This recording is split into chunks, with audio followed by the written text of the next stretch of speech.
The predominant strategy I have deployed on my new account on Instagram as of 2026, and it's been the fastest growth I've experienced on social media.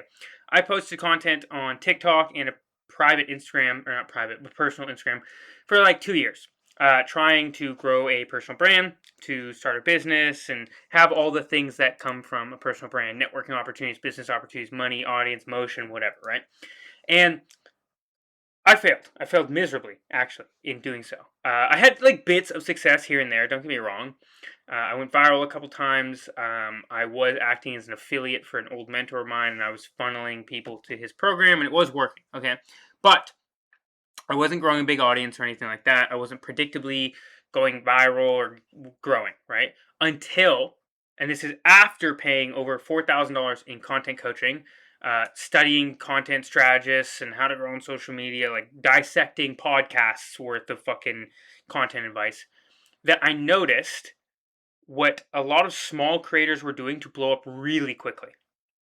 And it was incredibly simple. And I think due to 2 years of flopping and all the information I had basically paid for or studied, was how I was able to see this strategy and see how it was working. But once I saw it, I couldn't unsee it. And so that's what made me begin to steal like an artist. And when I say this, I also need to have a disclaimer here. Stealing like an artist is not, well, it is. Okay. Everyone on social media says, how do I describe this? Nobody on social media is going to tell you to copy or steal content, even though that is what they're all doing. There's a subset of people, a small group of people, who will admit to copy and adapt, take inspiration, model others, but very rarely are they going to say it as blatantly, as bluntly as steal content. I've chosen to say that because I think it's pretty accurate. But it's also not. So maybe I do need to change that wording, because when I say steal content, I don't mean rip it off one for one, bar for bar. People do that and it works. But what I mean when I say steal content, it's to take a video that has done very, very well, dissect that video into its elements: the hook, the story, the visuals, the caption, whatever, the elements of the video, and then take those elements and then remake it, but with your own spin on it. And once you do this enough times, then you can start to make your own original pieces of content. Because ideally, when you're stealing content like an artist, you are learning from the content and why it is doing well. Okay? Now, I have seen people try to do this strategy and they don't understand necessarily what I mean, the nuance behind it. They do think, oh, you just copy one to one. I remember seeing one guy's account who was taking my content, another one of my clients' contents, and some other random people's content, but he wasn't changing the niche. So he was making videos about how to grow on social media. He was making videos about like business evaluation, fitness. I'm like, this guy is totally lost the plot, you know? And fair enough. Maybe I should have done a better job at explaining myself. That's what I'm trying to do here. With that being said, there's a method to this madness. It is not a random thing, okay? And this is one of the strategies that I'm teaching when people pay me, right, to do this, is how to do this effectively. Because again, you could end up like that guy who's just fucking around, stealing content, copying one for one in all these niches, and he's never going to go anywhere. Or you can find the right kind of content to steal it effectively, learn from it, and then create your own signature content afterwards, which I think is what majority of people actually want to do, myself included, right?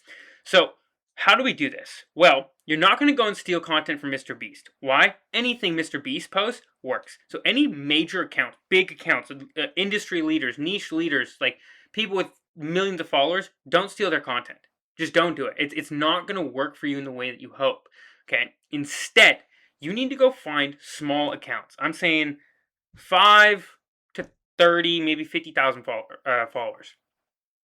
And what you're going to look for is outlier content. Basically, all this means is content that they have posted that is far outperforming their average baseline content. So, for example, you find an account that has 10,000 followers. Their average baseline views is 5,000 views. Okay? And they get, I don't know, 50 comments and 2,000 likes per video. Okay? That's their average, let's say. And then you see on their account that they have now posted a video that has gotten 500,000 views, 50,000 likes, 5,000 comments, and so on and so forth. That is a piece of content that we are going to look to try to steal. Okay? We are not just going to go and steal content that is getting, 10,000 views, even though they have 10,000 followers. It's not enough of an outlier. We want at least a 2 to 3x multiplier on their average baseline, plus their follower count, right?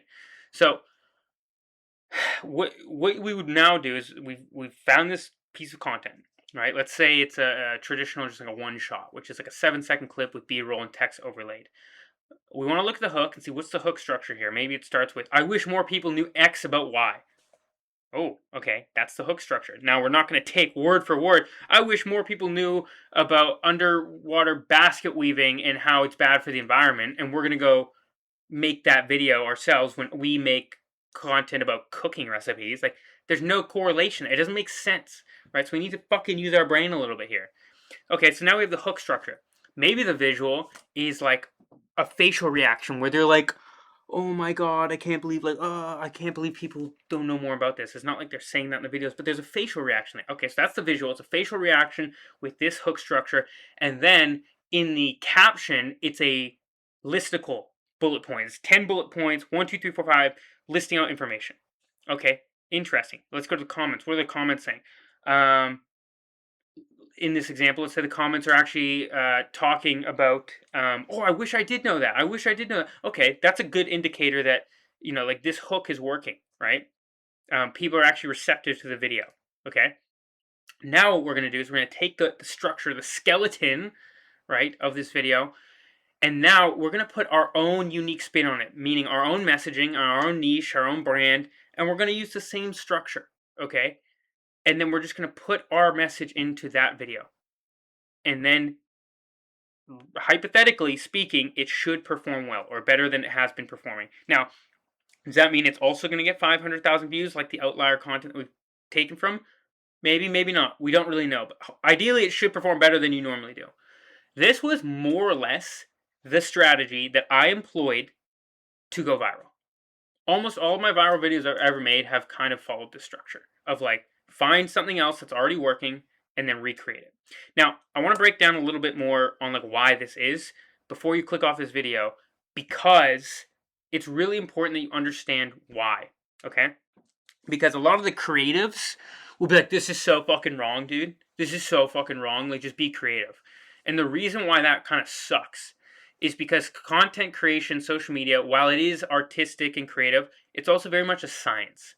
And basically on Instagram and any other social media platform, there are millions of points of data uploaded to the platform daily, meaning videos, right? And we'd be a fool to ignore that. I was a fool for years thinking that stealing, copying, modeling, whatever was not the right way to do things, when it just is what everyone does, quite frankly. Even Mr. Beast, he does it too. And so when we take all the data that is provided to us and start to improve upon that, that is how you grow quickly. If you just post content for volume, hoping that one day something takes off, you're in for a really, really long ride. When you could just be looking at what's working already and just implementing it yourself and building upon that. One of the first viral videos I posted on my own account was actually a combination of two other stolen pieces of content. I took a hook from one video and then a clip of an actor talking about some, like, quote or something, and I put them together, and I put my own B-roll on it. And that was my first viral video. That got like 80,000 views or something. And I didn't come up with the hook. I didn't come up with the clip or anything, or even the video concept of combining them. I just recreated my own, and it worked. Okay. That's like the game. You can start to get you can eventually build your own original content, but it really helps to have a model or a stolen piece of art to copy from. Now, I guess final point to hit home with as well is, like, if you look at any other creative field, music, art, like painting, fashion, whatever, they all do this. Like, this is not new. This is not new to content or anything. Musicians will sample other old musicians' music. They'll hire ghostwriters, for God's sake. Fashion, they'll take concepts and stuff from other, genres of fashion and apply it to whatever. Like, fucking Pablo Picasso, one of the most famous painters of all time, literally says, good artists copy, great artists steal. It's about taking these concepts and making them your own. Okay? Tony Robbins whole fucking skill development thing is modeling other people, getting clear on what are their beliefs and actions, and then just copying it. Right? Like this is how you get good at anything really quickly. It's just copying what's already working. Like why try and reinvent the wheel? You know what I mean? So, um, yeah, fucking Godspeed. If this helped, um, you know, let me know. Respond back in the DMs if I'm already in contact with you or not, and we'll try and hop on a call and see what we can do to really implement this strategy. Like teach you the nuances to the strategy so that you can get really good at it. Because what I've just shared with you is kind of like it's the meat and potatoes of it. Like if you understand what I've just said, you can go viral without needing any more support here. But um, it always helps to have a second opinion. Let's put it that way. Anyways, hope this helps. Good luck.